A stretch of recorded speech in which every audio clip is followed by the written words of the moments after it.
Hola, bienvenido a este vídeo. Quiero compartir contigo una reflexión de un canal que he encontrado sumamente interesante sobre la historia de la Biblia. Esta, esta, este vídeo puede ser que te ayude a entender un poco el origen de la palabra de Dios, y pueda ser de una bendición para tu vida, porque fue una cosa que yo no sabía hasta hace un año, y por ese motivo quiero compartírtela, porque creo que es de gran valor. El canal es Saint Race. Te voy a dejar en la descripción porque no es un vídeo que yo haya hecho, es un vídeo que otra persona hizo. Pero es tan interesante que te lo voy a compartir ahora después de la intro. Además, también te doy la oportunidad de que, si te parece interesante, te puedas suscribir en el botoncito que pone suscríbete, y le puedas dar también a la campanita. Me sería de una gran utilidad que apoyaras este canal si de verdad te interesa el contenido que se está compartiendo en él. Y en los comentarios puedes decirme qué te ha parecido el vídeo, si es realmente de interés o no es así. Me gustaría saber tu opinión, y te dejo con el vídeo. Empieza la intro.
La Biblia, el libro más importante en la historia del mundo. Una carta escrita por Dios al hombre. La Biblia fue inspirada por Dios. Cada palabra fue dada por Dios exactamente según su deseo. El resultado fue un libro inspirado y perfecto, útil para guiarnos, a enseñarnos lo que debemos creer y cómo debemos vivir. Pero la inspiración de la Biblia no significa nada si no fuera preservada por Dios. Hoy en día hay una batalla fuerte en cuanto a la doctrina de la preservación de las Escrituras. Hay muchas traducciones de la Biblia, y estas traducciones se contradicen en muchos versículos. En el Nuevo Testamento, los textos críticos y sus traducciones omiten más de 2.800 palabras. Esto es igual a la cantidad de palabras encontradas en Primera y Segunda de Pedro. ¿Cómo alguien puede saber lo que la Biblia realmente nos dice? ¿Cuáles son las palabras inspiradas por Dios? Para responder a esta pregunta, debemos mirar la historia de la Biblia y cómo ella fue preservada. Los manuscritos de la Biblia fueron copiados por hombres que se llaman escribas. Un escriba era una persona con la profesión de copiar con gran exactitud documentos importantes. Obviamente no hay un documento más importante que la Biblia. Y a través de los escribas fueron hechos miles y miles de copias de la palabra de Dios. No tenemos ni un manuscrito original de la Biblia, pero hoy en día existen alrededor de 5.650 manuscritos en el mundo. Más de 5.000 de estos están en acuerdo el uno con el otro. Hay dos familias de textos, y la familia grande que está de acuerdo se llama la familia de los textos tradicionales, por la cual tenemos el texto recibido. Estas son las Biblias que siempre han sido utilizadas por las iglesias, pero existen otros textos que no están de acuerdo con los textos recibidos. Estos se llaman los textos alejandrinos, del cual tenemos el texto crítico. Para entender el origen de los textos y por qué son tan diferentes, tenemos que ir a Alejandría, Egipto, en el tercer siglo. Alejandría fue la capital de Egipto y era el centro de la filosofía griega en el mundo romano.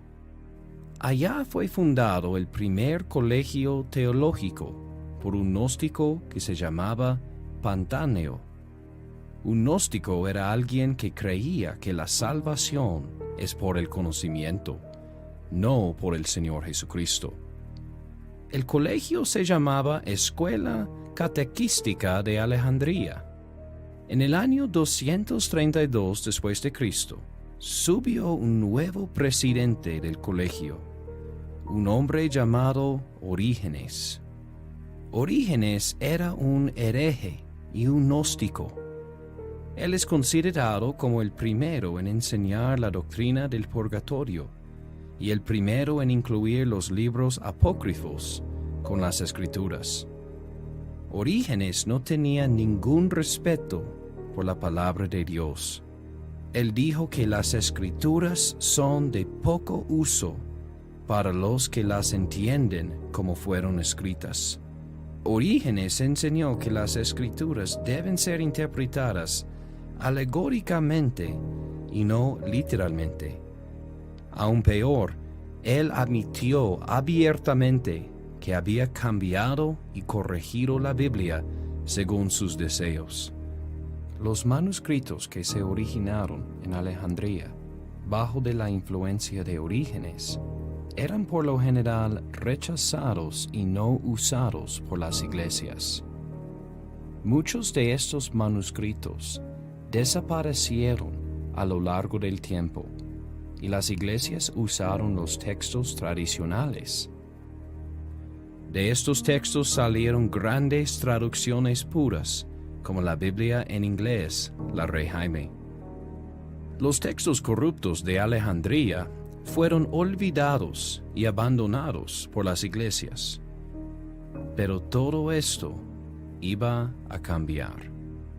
En el año 1844, Friedrich Constantine von Tischendorf llegó al convento San Catarín, ubicado en el monte Sinaí.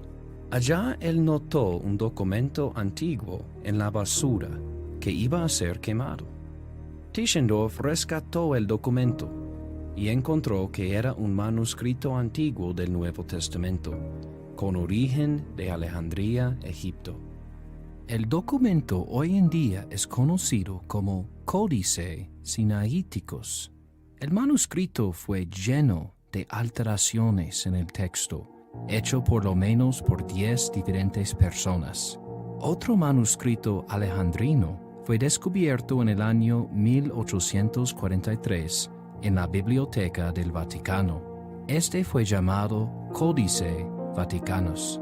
De estos dos manuscritos corruptos iban a ser basadas casi todas las traducciones modernas.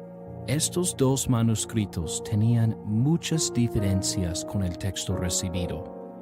Vaticanus tenía 7.578 cambios en el texto del Nuevo Testamento y Sinaiticus 8.972, pero no eran los mismos cambios. Vaticanus y Sinaiticus no estaban de acuerdo el uno con el otro.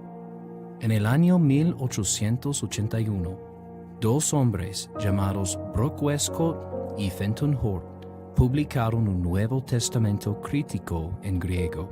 Ellos combinaron el Códice Vaticanus y el Códice Sinaiticus a un nuevo texto que nunca había existido en el mundo. De este texto nuevo han salido casi todas las Biblias modernas, inclusive la Nueva Versión Internacional, la versión Dios habla hoy, la traducción del Nuevo Mundo, y aún ha influenciado a la versión Reina Valera 1960.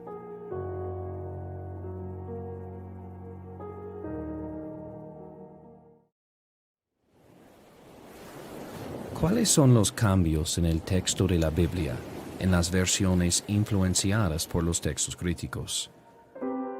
Parece obvio que los cambios fueron hechos para intentar debilitar doctrinas importantes en la Biblia.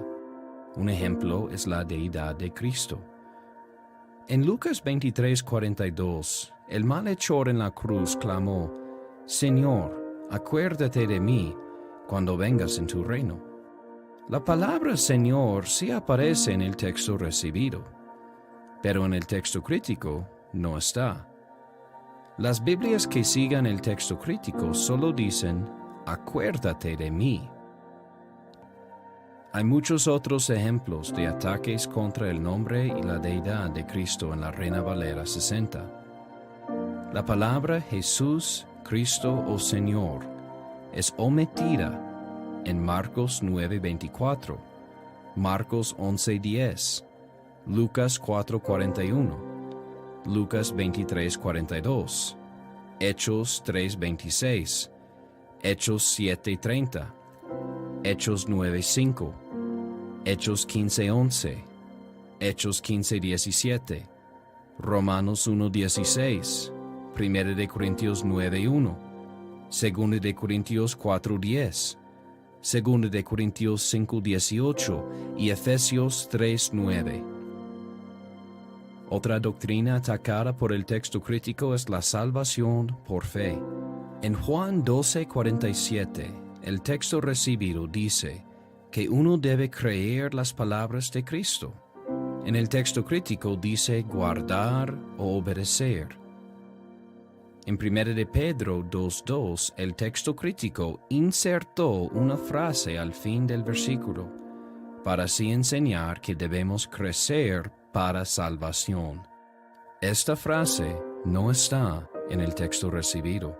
Tiene sus orígenes en Alejandría, Egipto. Las Biblias Reina Valera mayormente siguen los textos tradicionales. Sin embargo, muchos versículos se han apartado de ellos para seguir los textos de Alejandría. Pero no todas las traducciones contienen la influencia corrupta del texto crítico. La Biblia Rey Jaime en inglés y la Biblia Reina Valera Gómez en español son fieles a los textos tradicionales y el texto recibido. Hay muchos que dicen que la pureza de la Biblia no es importante. Muchos pastores rehúsan aún estudiar el tema. Muchos dicen que el tema de la pureza de la Biblia solo trae división y peleas, y por esto no debe ser considerado. Pero la Biblia nunca nos dice que no debemos enseñar la verdad cuando hay personas que no la quieren recibir. No debemos permitir al diablo borrar ni añadir a nuestra Biblia. No hay nada más importante que defender la palabra de Dios. Y para los que la aman, la verdad de la preservación de las Escrituras nunca será apagada. Podemos saber exactamente lo que Dios nos dice en su palabra. Cada palabra ha sido preservada.